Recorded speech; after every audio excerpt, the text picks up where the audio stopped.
Well, howdy there, folks. This is your host, ID Jester. Welcome back to Legions of War, the high fantasy card game with strategic and tactical warfare between fantasy races, created and designed by myself. So thanks for checking out my video here. Hopefully you guys have enjoyed watching the process of building our game. So lots of interesting things going on here. Some changes, some updates, some new information, all kinds of great things as I continue the process of creating this card game from scratch. So let's go ahead and get right into what we're going to be looking at here and talk about things for a little bit. So here's what we had from a previous episode. Basically, the unit cards with the amount of dice they're going to be rolling, the amount of life level, and that was pretty good, but after thinking about it, it just didn't give me a lot of options to use for making lots of different kinds of creatures. So I could have 3 dice and 3 life, or 4 dice and 4 life, or 5 dice and 4 life, but again, just not a lot of variety. And after playing a little playthrough the other day, I wanted to get some more tactical decisions about how to position your units on the battlefield, and what units work good against other units and what units might not work so good against other units.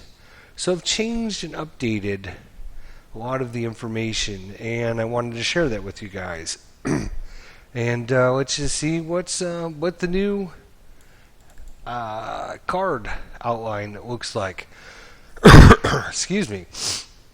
So let's go ahead and look at this. Again, there's a lot of information on this page, but trust me, once I explain it to you, it's going to go very easily here. So actually, I'm just going to put this in like this so we can look. So before we had the name of the faction, the race you're playing, plus the name of the actual unit class there, and the name of the card, and it was a little confusing up at the top. So now I've changed it so that your faction and race will be up in the top right hand corner, and then of course your unit class is going to be up in the top left hand corner. So faction and race in the top right hand corner, and your unit class in the top left hand corner. So obviously this is going to be the Crooked Teeth. So every one of the Crooked Teeth faction cards is going to have this icon on the top right hand corner. And then of course on the top left hand corner is going to be the unit class, and of course this is going to be the Goblin. So you can see by the picture quickly and easily. Then we're going to have the name of the card at the top. So this is the Sapper Goblin, and some of the others we'll look at here in a little bit. So you can quickly see your unit class and your faction race and the name of the card up at the top. Right underneath that, of course, is going to be your card type. So there's 3 card types: units, items, and skills, and then any keywords that are going to be associated with that unit.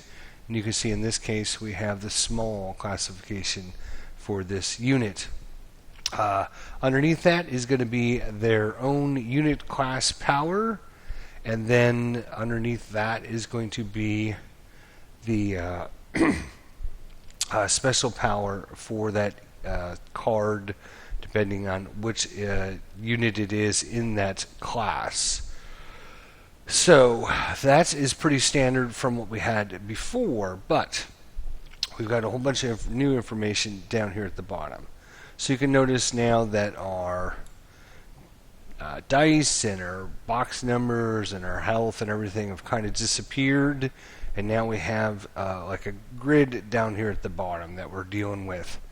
So down at the bottom is going to be your attack type.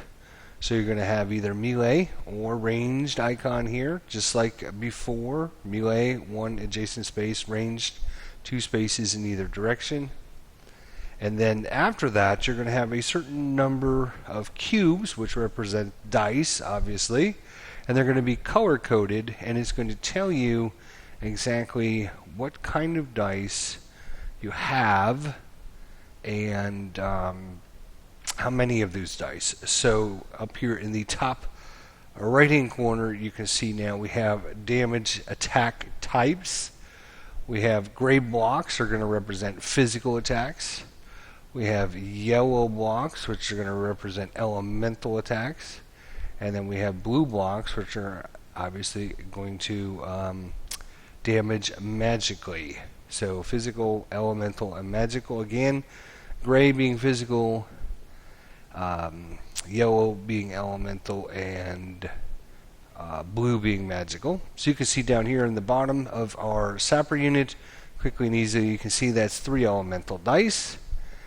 In the middle of the bottom of the card, you're going to see obviously the health, and the number inside the heart represents obviously his life level. Then on the other side, you're going to see number of dice blocked, and we have another little chart for that over here. Basically the same thing. Gray is physical, yellow is elemental, blue is magical, and there are going to be some special things we're going to talk about. We'll go ahead and talk about these right now since we're dealing with it. If you have a green one, that is resistance, which can block any normal. So if I had 1 green resistance, I could choose to block a physical, an elemental, or a magical. You also notice under the damage attack types, there are special. So if you're if you have a striped gray or a striped yellow or a striped blue, those can't be blocked by normal defense dice. So instead of having like a situation where, I have 2 or 3 attack physical, and I have like a piercing attack, which is going to ignore one of your physical defenses because I can pierce through your defenses.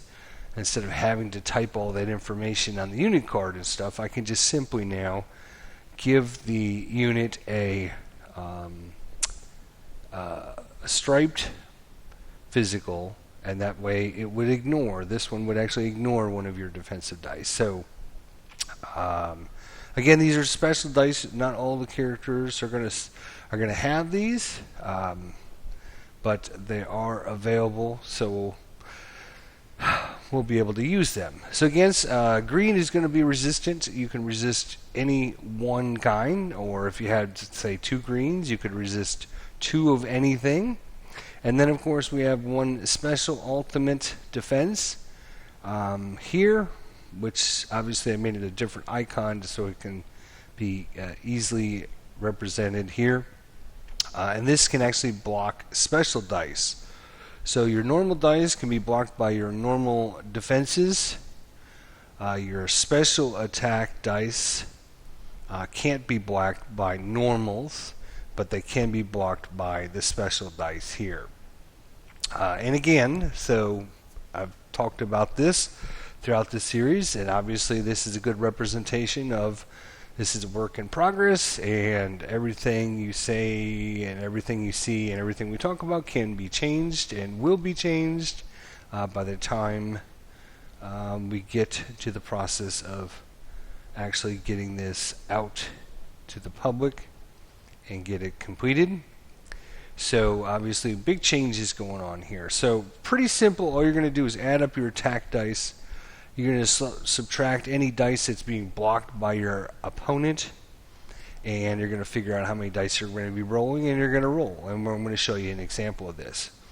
What this basically does, and what this wasn't able to do for me, again, is the fact that I can't make a lot of varied units with just having 2 or 3 different options here. I can change your attack number, I can change how many dice you have, and I can change your life level, and I can give you different powers and such. But it doesn't really make the units that different until now I've made major changes. So you have different colored dice, you now have defensive dice, you have dice that can't be blocked by normal dice, and of course you have a dice that can block anything, and that's going to make things we're going to have all kinds of super cool powers and all kinds of neat things. to do. In fact, if we just look at a few of the goblins, I happen to just copy a few of them here. So you can see here we have a coward goblin who does 4 physical, ranged, has no defenses whatsoever. We have a sage here who's a ranged, 4 magic, blocks 1 elemental and 1 magic. We have a sapper unit, which is a melee 3 elemental, blocking 2 elemental. We have a captain, who's a melee, does 4 physical, blocks a physical. And then we have a spitter unit that does 4 elemental melee, blocks 2 elemental, and 1 physical. So by making this change, I'm kind of explaining what I'm doing in the thought process behind everything that I'm doing here, so you can understand, in case you're interested, is it opens it up a lot of variety in the different units now. I can give, some units might have more attack dice, some units might have more defensive dice, and it gives me a wider variety of making units more specific to what I want them to be able to do or not do. The other thing that we can do with this is, because I'm using these little symbols and color coding everything, is now actually in different powers. I've been actually using different symbols in the powers, so you can quickly and easily see if there's actually an attack or something that you need to be aware of. So you can see, because we've got these symbols in here, it looks like we've got 5 elemental dice, so we better find out what this power does. Oh, okay, can choose to kill self before activating and do 5 elemental against each adjacent unit. So I can see pretty easily that this unit has an attack. Obviously, I just have to read the text to figure out what's going on. As opposed to something like this, where I can easily see that neither one of these powers has an attack associated with it. Same thing with this one. Now, it doesn't mean I can ignore the text, because obviously I can't ignore the text, but I can see that there's no attack here. Oh, here's 2 defensive dice. I need to find out what's going on here. Oh, here's 1 defensive dice. Here's an attack. So I can quickly see by different symbols in the powers what's going on with them. So basically, the attack roll calculation here, if you want to kind of sum up everything, it's quite simple. You're going to add up all your attack dice, you're going to minus all the defensive blocks, and you will have a minimum of 1 attack dice. So even if everything gets blocked by your enemy, you still can roll 1 attack dice, and now all attacks hit on 4+. Since that's pretty much the standard, I've decided just to remove that off the card all the way, and just make that a known thing, 4+. And then if for some reason we have a unit that attacks maybe 3+ or 5+ or whatever, that would probably be in text somewhere on the unit card. So there's that, and again, lots of variations on being able to create. You can see this unit here does some pretty good damage, but doesn't block much. And of course, we have all kinds of different attacks, magic attacks, elemental attacks. We can have units that attack with multiple different kinds, like we're going to show you in a little example, pretty much just show you how everything goes. You can see this unit here actually has 4 physical and 1 elemental attack. So if you remember our process here, we're just starting over here from the left, and we're going to work our way across, and we can just quickly see, basically just look at the bottom here and look. I see I got 4 physical. If I'm going to attack this guy, I can see he's got 1 defense right there. So 3 attack dice. That's pretty much all you're going to be doing. Is okay. Here we go. 4 attack. You got 1 defense. So instead of rolling 4 dice, I'm rolling 3 dice. Bam. Roll the dice. Rolling 4s or higher. Taking wounds after the attack. So then we would go on to the armored knight here. He's got 4 physical. If he was to attack this unit here, you can see that this unit has no physical defenses here. This one actually has a physical defense, so it's probably going to be better to go after him. So you would think it's 4 attack dice, but because there's a special power here, the Goblin Captain, while the Goblin Captain unit, every other Goblin unit gains 1 defense, physical defense, while the Goblin Captain is in battle. So 4 attack versus 1 defense. You gain 1s because of the Captain power, so 3 attack dice. If the Armored Knight decided to go after the Captain, it'd be 4 dice minus his 1, so it'd still be 3 dice. So for this unit, it'd be 3 dice here or 3 dice here. If we go to the Sapper, and I didn't actually put anything out here because we can just quickly see, I've got 3 attack dice. He's got no defenses over here, so it's going to be 3 dice to attack this sacrifice unit. If I decide to hit the armor unit, it's 3 elemental. He's got 1 block, so it'll only be 2 dice against the armored unit there.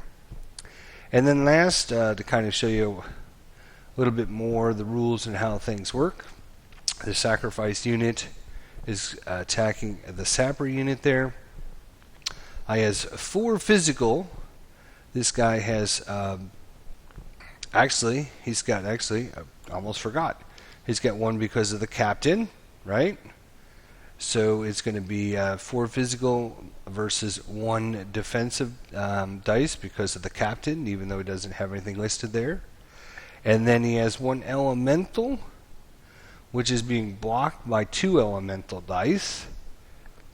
So the elemental dice will only block elemental attacks. So obviously it's not going to block any of the physical attack dice. So even though I have an extra elemental dice, that elemental dice is not going to block anything other than an elemental attack. So even though you have 1 elemental versus 2 defenses, it still equals 0. I don't get to block anything else.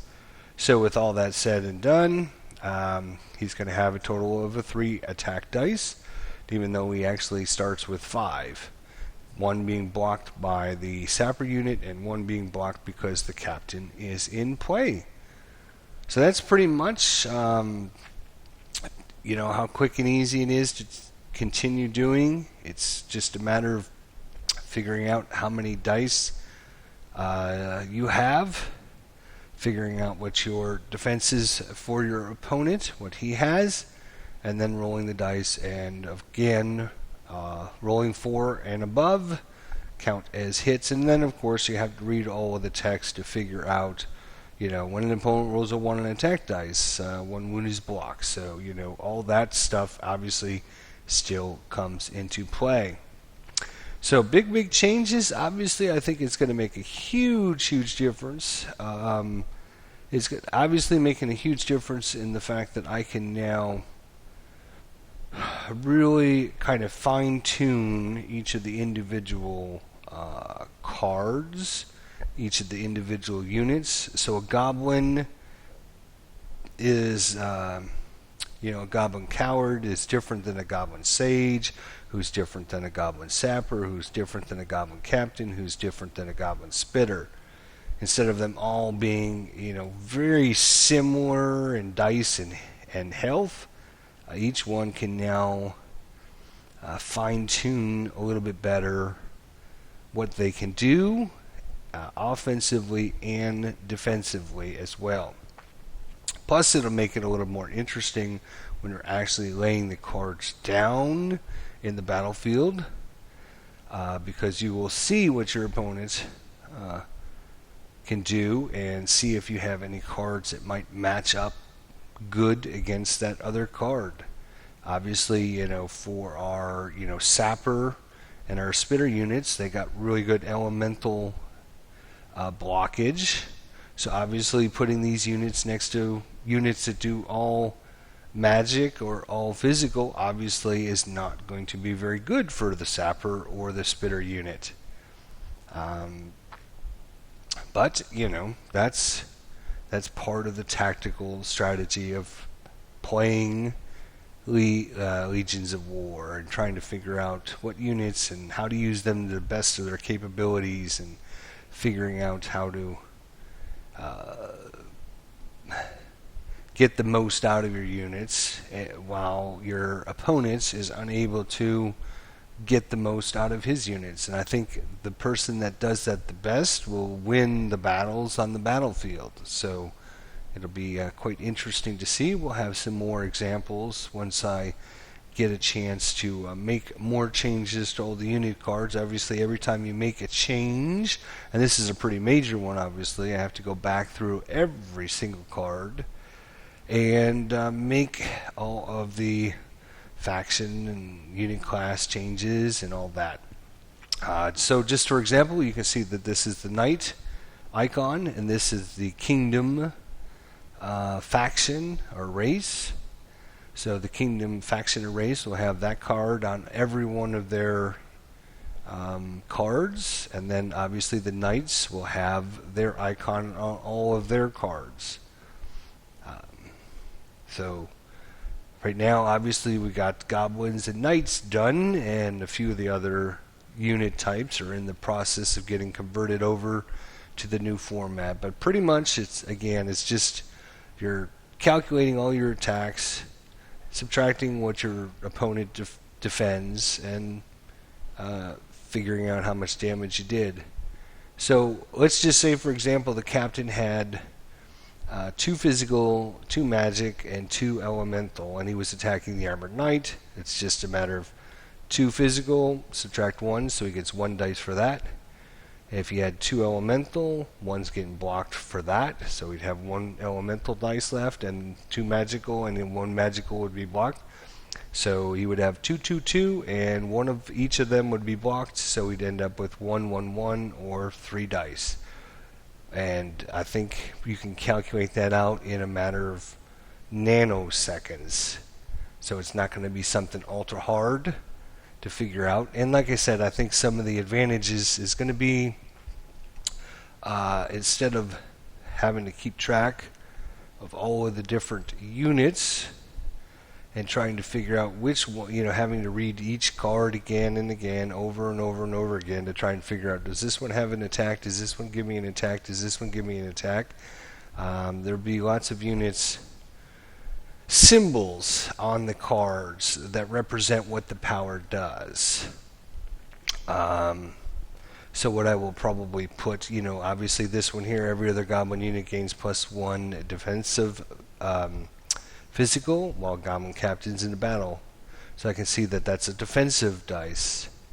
I can see this is an offensive dice. So I know, okay, this must be a power because he's got offensive dice written down here. So when I go to attack, I can look at this card. If this unit's attacking, I go, oh, well, he's not going to give me any bonus because I'm using my attack on this unit. So I think it's going to make things go a lot faster and flow a lot easier for people than trying to figure out which card is giving us all kinds of bonuses. And again, this is kind of a bad representation in this battle. There's lots of other. If I was to just bring up. So like this one here, you can see we got symbols for little hearts. Everybody's going to know what little hearts, well, what's that probably mean? That probably means some kind of healing, right? Because you're getting rid of wounds. This one here has got like a big red no symbol. So that's obviously blocking some kind of damage or something. So I can look at these cards and I can say, oh, okay, this one's going to give me healing and this one's going to block some kind of damage. So I can know these cards aren't going to give me any kind of attack bonus or anything like that. So you're going to see a lot more symbols in the cards to kind of help people figure out what the powers are actually doing for you. So I think that'll be a lot better than just the last format, and specifically why what we talked about. the fact that it gives me lots of opportunity to add in, Goblin Sage. And what's a Goblin Sage going to do? He's going to do magical attacks. So he should be able to do a better magical attack against somebody if they're not resistant to magic, right? Makes sense. We have a Cowardly Goblin who does some pretty good damage, range damage. He's got a power to basically move one space away from an attack and take one wound. So if this is a Cowardly Goblin, he's probably not going to have any kind of defenses then. He's basically defenseless as he's trying to get away from enemies. So kind of fine-tune them to make them fit more along the lines of their powers. Speaking of which, let's talk about one more very cool and interesting thing that we're making changes to the system. Here you can see we have a location card. Again, the location card is going to be very similar to every other card in the game. Up in the top right hand corner, you're going to have your faction and race. Up in the top left hand corner, which unit this card belongs to. So we can see this is a Goblin card. And then of course, now instead of having a bunch of text up here, we have actually just the name of the card. I will explain these in another video, but this will be the new change, one of the new changes that's coming to the system. But one thing I am wanting to talk to you and show you about is now each location is now going to have an effect, a battle effect for this location. So when units are fighting over this location, they now have to worry about a battle effect that's going to happen. So you can see that this effect, every time a unit activates, they must roll a die. On a 1, they are killed, because this is the cursed land. And then, as usual, when you win the location, it's going to give you some kind of bonus. So what I'm trying to do is, again, incorporate thematically, based on the powers of the units and what they do well, and what they can, excel at. Those will be the locations. And for example, this location is probably very good for goblins because it says every time a unit activates, they must roll a die, and on a 1 they are killed, which is going to be killing off people really, really well, which actually I think will fit into the Goblin Swarm ability really, really well. Because the more units you can put out on the battlefield, the better chance you have of just letting the enemy units die off. So if I have 6 or 7 units on the battlefield, and you have 3 or 4, eventually you're going to be rolling some 1s. I'll probably be rolling some 1s, but because I just outnumber you on the battlefield, eventually you're probably going to get all your units killed. Hopefully before my poor goblins get killed. So thematically, I'm trying to create locations that are going to fit in with the different, with whatever unit class it is. So in this case, we're talking about goblins. So obviously, when we're talking about knights, we're going to talk about like holy locations and things like that kind of coincide with the units that bring these locations to bear. In fact, I don't think I have... I don't have it. But the other guy, I won't get into that right now. But anyways, yeah, so the location now, again, there's going to be some more information about some updated information about how the game plays. Look for another video on that to come in the next few days. Hopefully we can get that out to you guys. But after thinking and updating things, obviously things need to be changed to incorporate all the other things that we've added. So now we have effects. So when you're fighting over this effect, every time a unit activates, it must roll a die, and on 1 they are killed. So now players have to think about that. Basically 1 out of every 6 of their characters are going to die every time they activate. So if I had 6 units and you had 6 units, eventually we're both going to die off. But again, trying to thematically work with the goblins, we're going to be using powers and effects and stuff, locations that are going to fit in with the goblins, because obviously the goblins want to win their cursed lands back, which, if I was bringing goblins to the table, I would want to win my locations back and win the game that way. So anyways, hopefully you guys understand the process of what had happened, the reasons behind it, and hopefully you enjoy the new update and all of the new information that we're giving you. Again, more information to come about what we're adding a bunch of new stuff to the game and a new process, but I don't want to get into that until I get another video out for you guys and kind of go over and explain that. This one is just to show you a very important part about the new information about how the unit cards are changed, and the new attack dice and defensive dice, and the attack specials and defensive specials, and the fact that we're going to be adding specific icons and such inside the different text to help players quickly and easily see, this is an attack, it's not a defensive thing, it's not an anything, so this is not an attack. Here's an attack, here's a defensive one, here's a defensive one. So if I had these 5 goblins out, I can see this one's got an attack, these 2 give us some kind of defensive bonuses, and these 2 have some special powers. Now again, not everything's going to have a little icon. It's going to be very hard for me to give, for his activation, a Goblin Sage can activate another goblin instead of activating himself. Am I going to create an icon for that? Because maybe there might be no other cards in the game that actually have this power. So I don't know if I would actually, create an icon just for that one power on this one unit.